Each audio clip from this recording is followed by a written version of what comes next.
Sementara itu pemirsa, KPU Kota Palembang saat ini masih menunggu pergantian surat suara yang rusak dan kurang pada saat proses pelipatan dan sortir surat suara.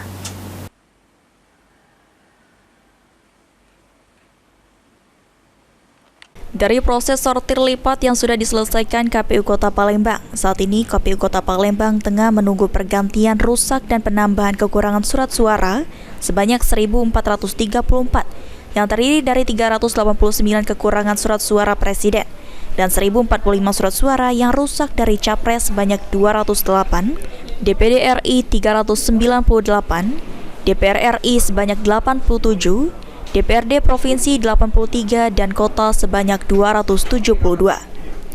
Sawaludin, Ketua KPU Kota Palembang, mengatakan untuk surat suara yang kurang saat ini sudah dibuat berita acara dan diserahkan ke KPU Provinsi Sumatera Selatan. Sementara untuk pergantian surat suara yang kurang, KPU Kota Palembang masih menunggu dan secepatnya akan dilengkapi lantaran akan dilakukan proses packing kotak surat suara.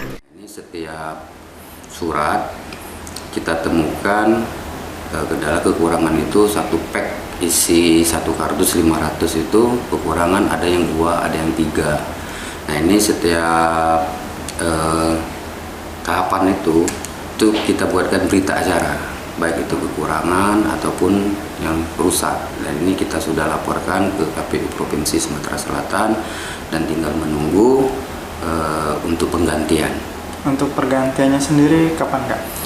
Kita tinggal menunggu dalam artian mungkin secepatnya karena kita kan mau packing kotak.